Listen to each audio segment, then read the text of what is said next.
The courtroom was silent, thick with tension, as Lieutenant Commander Ava Dalton was led to the front in full dress uniform, her wrists shackled in cold, gleaming cuffs. The sound of the chains clinking against her side echoed through the chamber, louder than any gavel.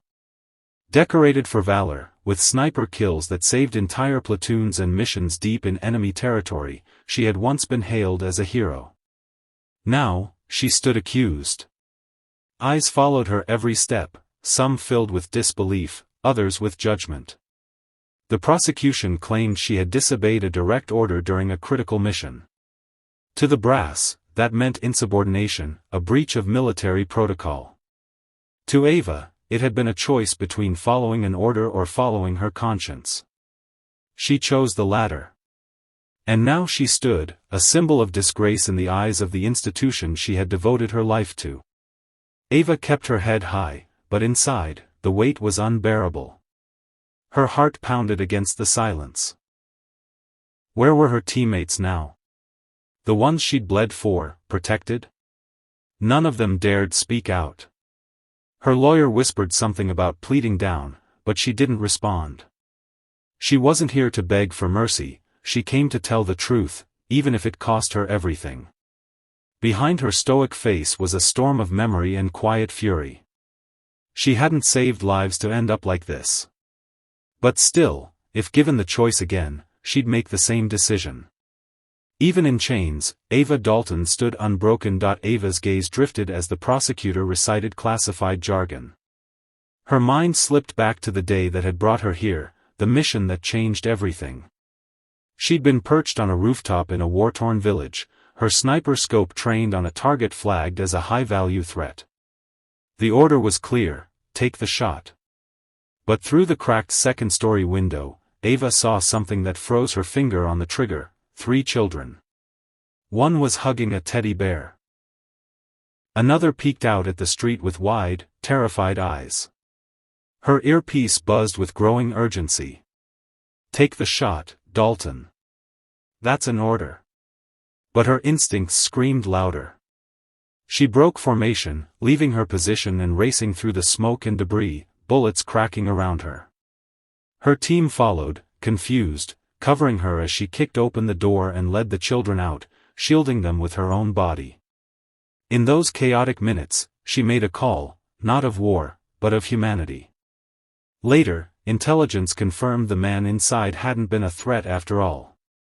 In fact, he had later become a key informant in preventing a regional war. But that truth was sealed, buried beneath layers of national security. To the courtroom, all that remained was the black and white report: refused to engage. No one there saw the little girl clutch Ava's hand. No one smelled the smoke or felt the heat. They hadn't heard her whisper to the child, "You're safe now." But Ava remembered. Every single second, the courtroom felt colder now, as if the air itself had turned against her. Ava stood alone at the defense table, the only sounds the rustling of papers and the occasional creak of wood as observers shifted uncomfortably in their seats. Her lawyer sat beside her, eyes down, hands folded, defeated before the verdict even came. There were no character witnesses. No teammates. No commanding officers. Those who owed their lives to her had remained silent, choosing careers over courage. The judge, a stern man with decades of service etched into the lines of his face, looked at her with something between weariness and regret. "Lieutenant Commander Dalton," he began, his voice even, official. But Ava wasn't listening to the words anymore. Her eyes scanned the room, not for sympathy, but for some small sign that someone understood. That someone remembered who she was. But the room was filled with blank faces and rigid uniforms. The kind that follow orders without question. The kind she once was. She stood straighter, refusing to flinch, even as the weight of betrayal settled heavy on her shoulders. Her service record, immaculate. Her conduct, beyond reproach. But all it took was one moment of disobedience, one act of mercy, and everything unraveled. Still, she held her ground. She had not come to beg. She had come to stand in the truth. Whatever sentence awaited her, she would face it head-on. Because she knew what they didn't, she had saved lives. And that would always be worth it. Just as the judge raised the folder containing Ava's fate, the heavy courtroom doors swung open with a thunderous crack. Heads turned. The bailiff froze. Into the silence stepped a man in full dress uniform, his medals gleaming like stars on a midnight sea. He walked with authority born not of rank, but of respect earned over a lifetime. Admiral Raymond Kane. Retired, revered, and rarely seen in public. His name alone was legend.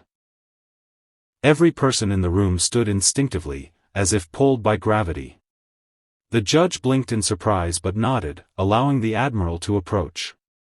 Without a word, Kane stepped up to the bench and placed a sealed folder on it. His voice, when it came, was low and calm, but it carried like a shot through the air. "This trial is built on incomplete truth," he said. "I authorize the cover-up to protect national interests.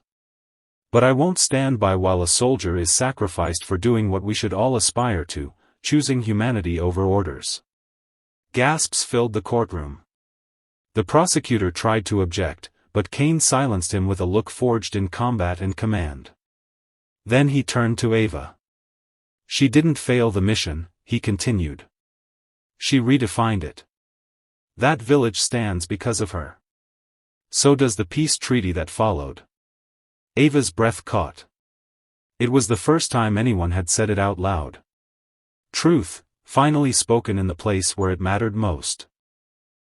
And in that moment, everything changed. The judge stared at the sealed folder, then at Admiral Kane, then back to Ava. Silence pressed against the walls like a held breath. Slowly, he closed the file on the desk in front of him and nodded once, deliberately. "All charges against Lieutenant Commander Ava Dalton are hereby dismissed," he declared, his voice echoing through the chamber like a gavel struck against steel. The bailiff stepped forward, hands shaking slightly, and unlocked the cuffs from Ava's wrists. The chains fell away with a metallic clink, and for the first time in days, her arms were free. But it wasn't the sound of the chains hitting the floor that made her heart ache, it was the quiet sound of someone clapping. Then another. And then, the courtroom filled with the rising sound of applause, hesitant at first, then steady, then overwhelming. Uniformed officers stood one by one. Even those who hadn't dared speak for her now saluted, their eyes no longer blank, but filled with something else, respect. Ava stood motionless, her breath caught in her throat, unsure what to do with this sudden flood of emotion. And then, from the back of the room, a small figure broke free from the crowd, a little girl, no older than 7, ran straight into Ava's arms. Ava knelt as the child wrapped around her, eyes shining. "You saved me," the girl whispered. Ava hugged her tightly, tears falling freely now. Because this, more than medals or titles, was her true redemption.